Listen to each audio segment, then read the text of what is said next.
दोस्तों, कैसे हैं आप। आज की हमारी कहानी है बहू बनी बेटी। लीजिए माँ जी आपकी अदरक वाली चाय। गर्म चाय का कप सास के सामने पड़ी छोटी टेबल पर रखकर रिंकी मन ही मन भुनभुनाते हुए रसोई में जाने लगी। कभी बहू का हक नहीं मिला मुझे, जब देखो तब खाली पीली हुक्म चलाती रहती हैं। बेटी जरा यहाँ आना, बेटी जरा ये कर देना, बेटी जरा वो कर देना। अरे जरा प्यार से रख, इतना भी क्या भुनभुनाना।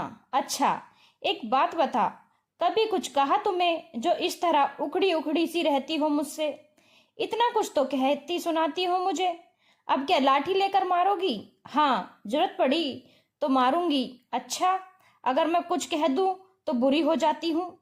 लल्ला देख समझा दे अपनी मेहरारू को, बहुत जुबान चलती है इसकी। वो तो है, और आप तो मानो गाय माता बनी बैठी हो, जैसे कुछ नहीं कहती। क्या कुछ नहीं सुनाती दिन भर? तुझे ही तो कहती हूँ और कहीं तो नहीं कहती। तो मैं कहाँ ढिंडोरा पीटती रहती हूँ बाहर मोहल्ले में जाकर? मैं भी तो आपसे ही कहती हूँ ना, पर दुख तो होगा ना। जब से शादी कर ससुराल आई थी तो कितनी उम्मीदों के साथ आई थी, कितने सपने थे मन में, पति को लेकर, सास को लेकर, ससुराल को लेकर, पर कभी लगा ही नहीं कि ये मेरा ससुराल है और मैं इस घर की बहू। कितना काम करना पड़ता है ऊपर से आपकी फरमाइशें। हे भगवान, तो क्या रैन बसेरा समझ रखा है मेरे घर को? नहीं तो क्या कभी बहू का हक नहीं मिला मुझे? कभी आपने मुझे बहू कहकर आवाज नहीं दी? कान तरस गए मेरे बहू शब्द सुनने को। बहू की बात सुनकर कमला जी हंस पड़ी। पगली, बहू ना सही बेटी तो कहती हूँ तुझे। और यह हक वक क्या सब कुछ तुम्हारा ही तो है। आखिर कितने दिनों की जिंदगी है मेरी। एक पते की बात बताती हूँ, गांठ बांध ले। जब कोई लड़की अपने घर को छोड़कर अपने पति के घर में आती है तो बहुत से सपने लेकर आती है।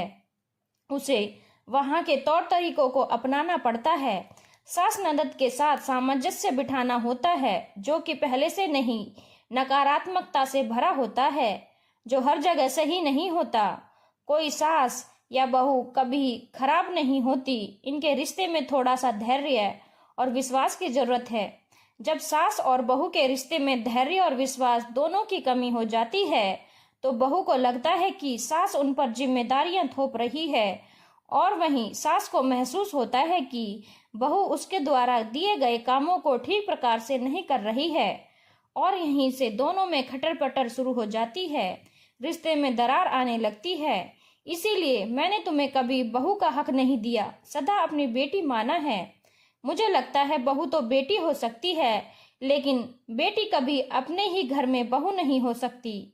अब तुम्हें जो समझना है, जो सोचना है सोचो, मुझे कोई फर्क नहीं पड़ता।